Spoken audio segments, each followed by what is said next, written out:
Hello, and welcome to The Healer Within. So, who is this podcast for? Well, it's for women like you and I who are asking, why does this happen to me? Okay, not because we are in victim mode, but because we're trying to really understand why different things in life are happening to us. Okay, it might be, why do I keep dating the same kind of partners, even though I'm trying really hard not to? It might be, why can't I make my business more successful than it is and everyone else seems to be doing it? It might be, why have I got these health issues and nobody seems to be able to help me? So, what we're going to do is together over the coming episodes, we're going to find the real roots of what's going on in your life, not the obvious ones, not the ones that everybody thinks, like your doctor and your partner and yourself. Okay. So today I'm going to start with my story or part of my story because it's about why I do this work. Okay.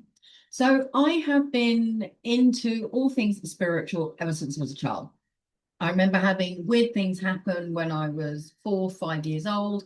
I didn't really get what was going on, even though it felt really, really real. And it felt really scary as well. I remember having visits from the tooth fairy, and I remember not being able to move in bed. I'd got sleep paralysis, and I'm just lying there waiting for the tooth fairy to come and go. Now, you and I both know that it probably wasn't the tooth fairy, it was actually spirit. But how does a 4, 5 year old make sense of things like that happening? Now, luckily, I kept my fascination all the way into my 30s, and I was just using it as a hobby. I was developing my intuition, learning to speak to dead people, just really going with the flow with no particular purpose other than I just desperately wanted to be psychic. Okay. So at the time, we're now going back to 2008. I was in financial services doing mortgages and pensions, and I wasn't really massively in love with it, but I didn't know what I wanted to do instead. And I'd been and trained as a hypnotherapist because I love past life regression. I'd also trained in NLP with Paul McKenna, the UK hypnotist, and Richard Bandler, the creator of NLP, which is neuro linguistic programming for those that haven't heard of it. And it wasn't cheap. I spent a lot of money. Okay. And I still didn't know what I wanted to do with it. So I carried on doing mortgages and pensions and just going, oh, well, pays the bills. And there we were on holiday in beautiful Italy on Lake Peschiera, having the most amazing time. And then the news hit that Northern Rock, which was a mortgage lending company, had gone into receivership. And it was just like, oh my God, what am I going to do? And by the time I got back home to the UK, there wasn't a business anymore because nobody was doing mortgages, nobody was moving, nobody was investing. And so my business was gone.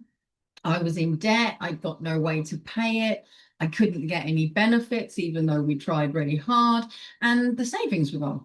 So the mess was massive, and you can imagine the stress. And there I am, absolutely obsessed with how I'm going to pay the mortgage, how I'm going to pay the bills, how are we going to put food on the table. And we're both looking at each other, my partner and I going, I don't know what to do. Okay, so we're desperately trying to find solutions.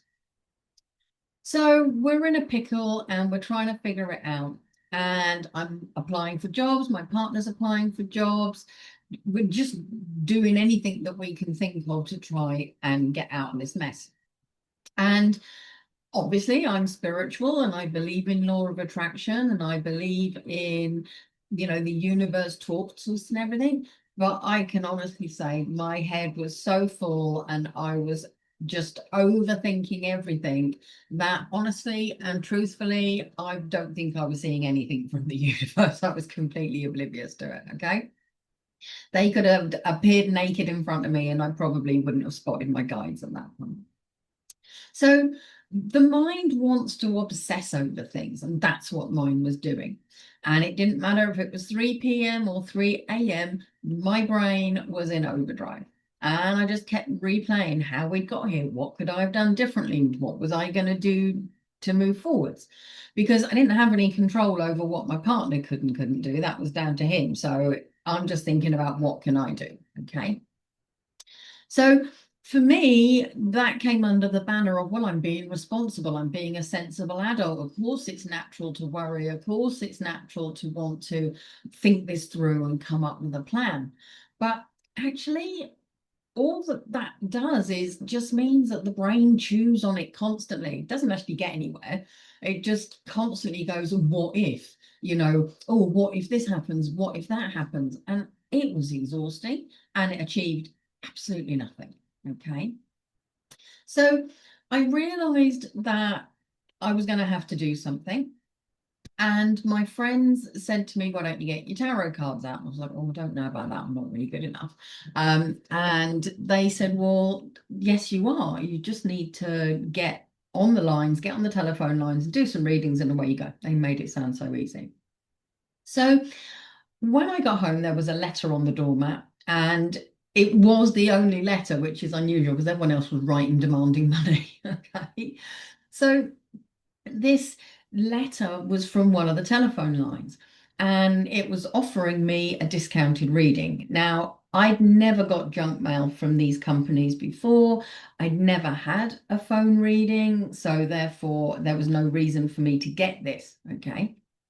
So I picked up the letter, I opened it, I contacted the company and said, do you want readers? They said yes. I got an interview, I got the job, away we go. The next thing, I got the sack because my readings were very hit and miss, which didn't do a great deal for my confidence. And some of that was down to the energy on the people on the calls, because sometimes they'll put the phone down mid-call because somebody's walked in and they don't want them to know that they're on the phone. It's not necessarily that I was saying anything wrong, okay? However, there's that intermittent thing, and that's not good enough.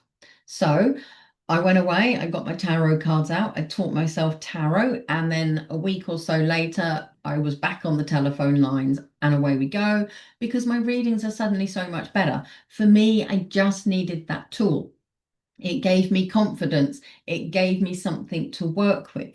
Okay. And these days I can quite happily do a reading with no cards, but not every time. Okay. And so having that tool, having that key to help me really helped my confidence.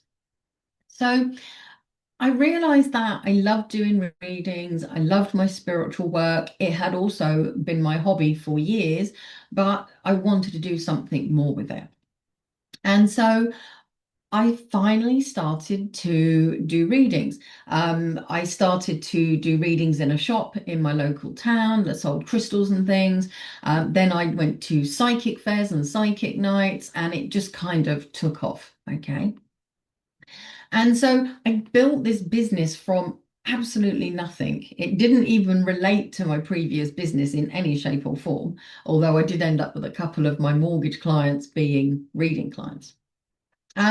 So totally unrelated, cold start. We were in a recession in the UK, but people were having readings. That's probably when they have the most readings because their life is uncertain. So fast forward 18 years nearly, and here we are. My business has gone from strength to strength. I've changed a lot in that time.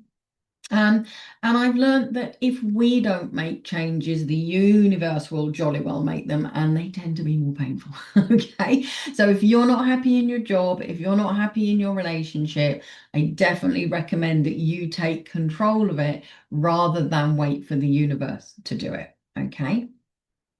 So what I realized here is that my brain was on catastrophe 101, like we're ruined, we're going to lose the house, oh my God, what am I going to do? And the other part of me was like, well, I've got this new business and this is the beginning of something new. And actually, I had to learn that I can't obsess over what may or may not happen, what has gone when I'm trying to build this business. So I had to just focus on what was in front of me. And so I stopped worrying about how much debt we'd got and whether I could pay the bills and whether there was enough to keep the debt companies at bay. because that wasn't going to help me get anywhere. Okay. So our mind draws conclusions when we are going through things. So whether we're having a challenging time with a boss, whether we're seeing a relationship break down or a business fall apart, whatever it might be, you just make up stories based on what's going on. Okay. So for instance, my brain was going, I'm a failure. Oh my God, I've messed up our lives. And it wasn't all on me, but I'm not worrying about what my partner's going through. All my brain wants to do is think about me. And so it's on this loop of blaming myself and judging myself and creating me loads of limiting beliefs that I've had to unpick in the years since. So that's not been very helpful either. But those stories that our brains tell ourselves are actually important, because this is what this podcast is really about. The healer within is about finding what's actually going on underneath what we think is happening. Where did it start? How do we change it? Okay. So when you look at your life, you will find that what you really think going on isn't necessarily what is going on. So in every episode, I'm going to share one thing with you and give you something to take away.